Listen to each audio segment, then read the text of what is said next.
Hello again. This is a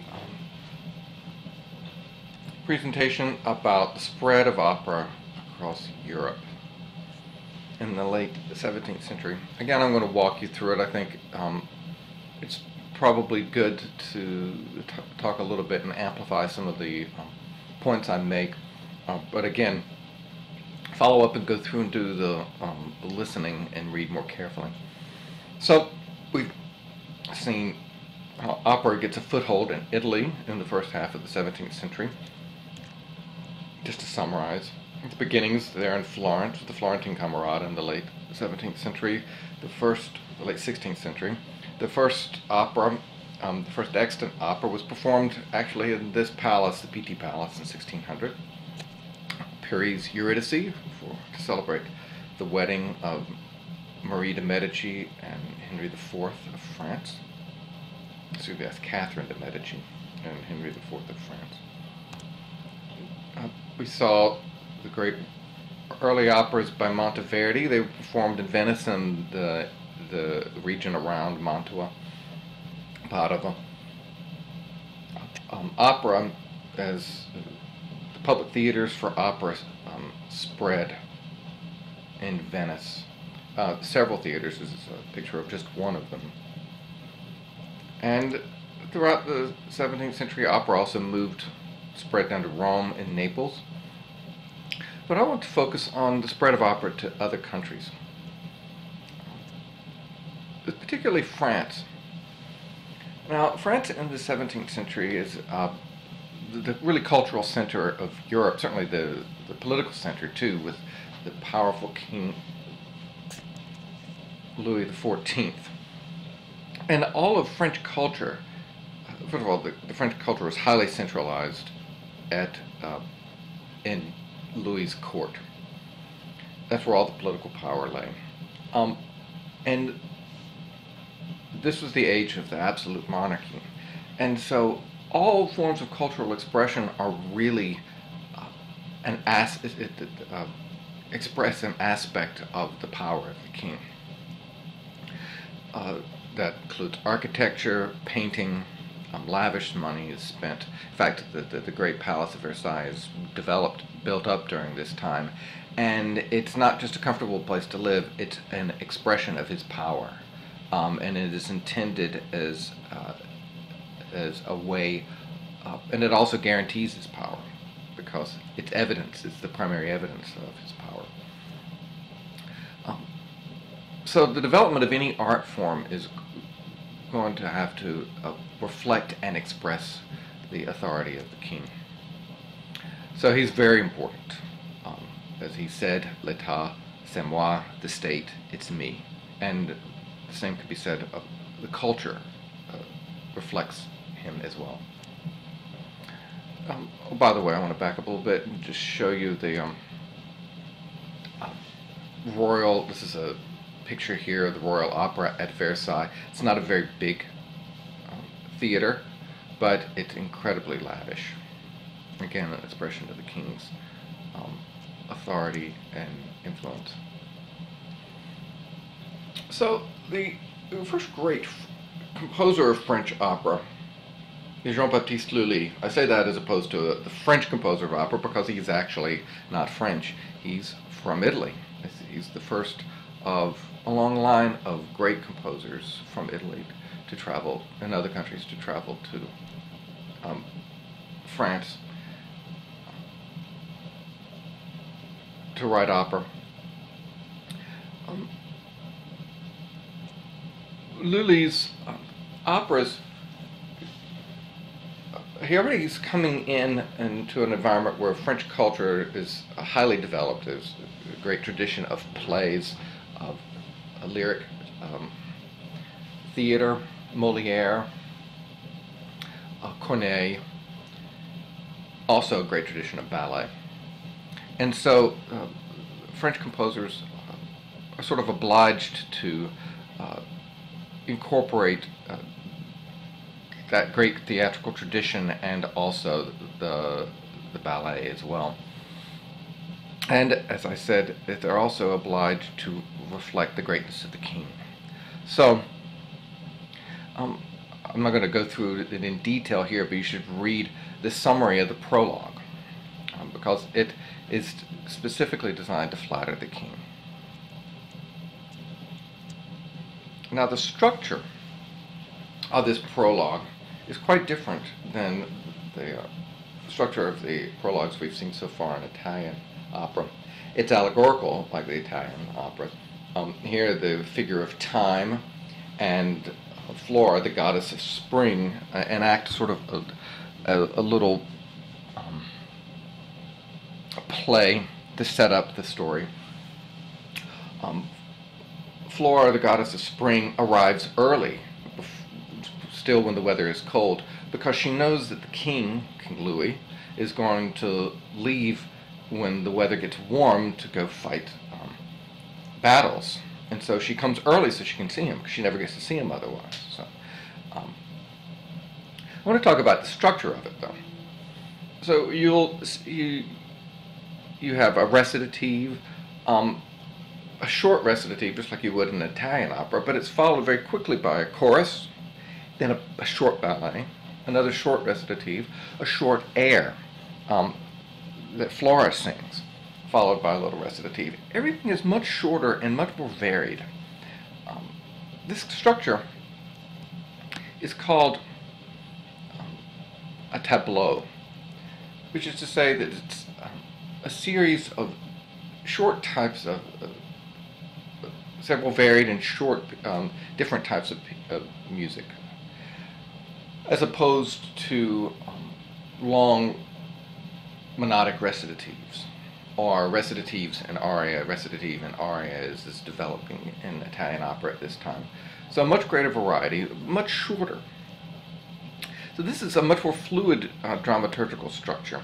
It, in many ways, resembles, I think, the Intermedi from Italian opera, from Italian, those court spectacles that you would have in the 16th century, especially in the great variety.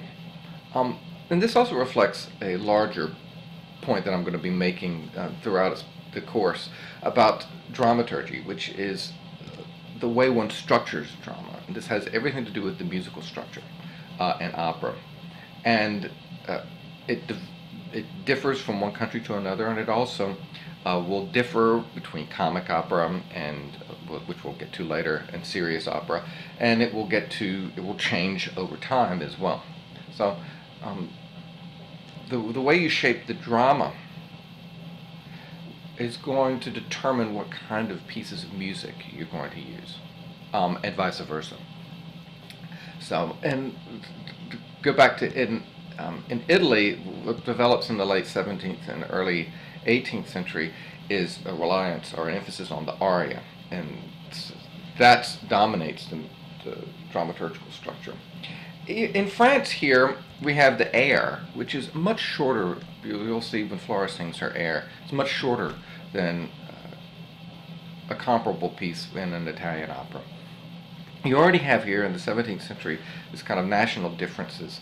The Italian emphasis on singing, putting the single human voice at the center of the drama. In France, much greater variety, incorporating dance and other aspects. See, we also have a great example of a French overture. I'll give you a little definition over to the right here.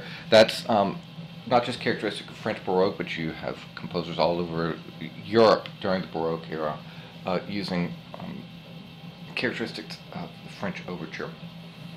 Again, which reflects the entrance of the king, reflects the dignity and the bearing of the king.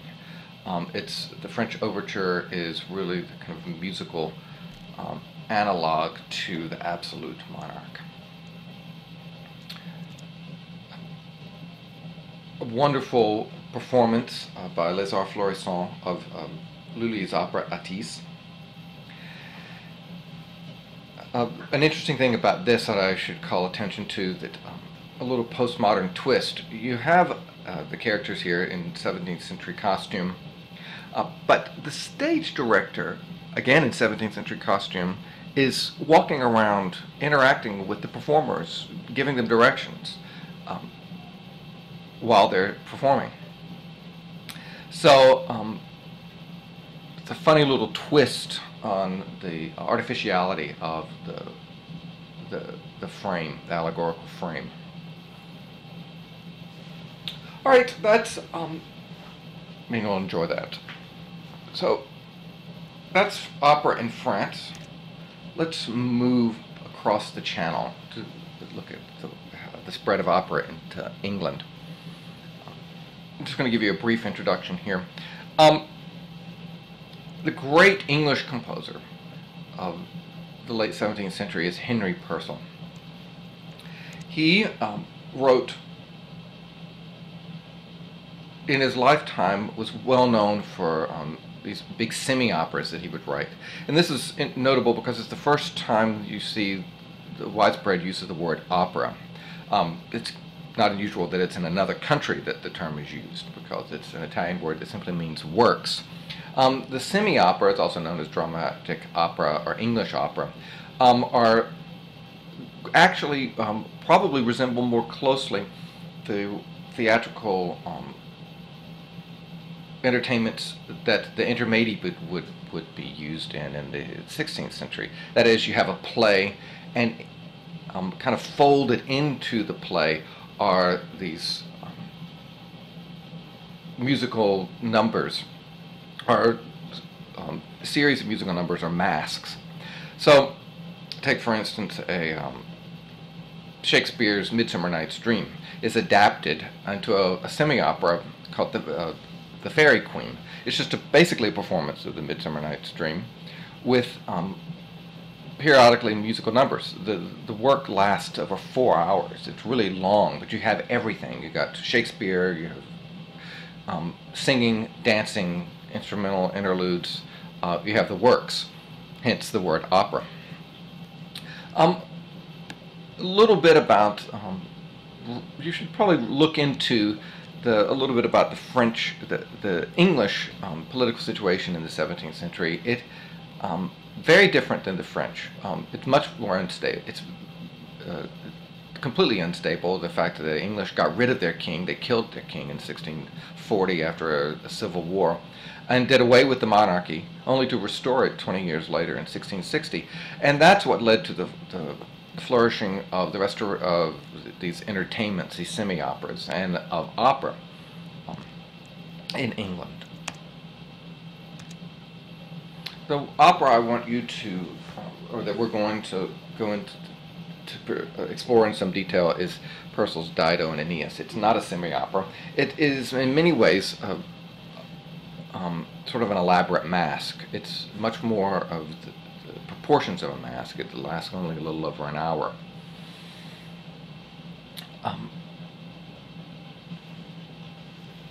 I encourage you to go to this wiki, the Wikipedia link. It's very good, and read the entire entry. If you click on this, it won't come up on your server while you're looking at the Prezi presentation, but once you close out of the Prezi presentation, you'll have it on your server. So do read that. It's fairly brief, and it gives you a good synopsis of the story. And then I'm going to have several series of YouTube clips to look at and an assignment associated with that. So I'm sure you'll enjoy it. It's a wonderful opera. So, a little summary here. We have this spread of opera from Italy in the early 17th century, across Italy, and then, of course, to the centers of power in France and England. Opera is also making its way through Germany, but Germany is also in a very different political situation. It's not a central nation state, a centralized nation state, but a variety of city-states and principalities and monarchies. And so German opera is much slower to develop. We'll get into that later. All right, enjoy.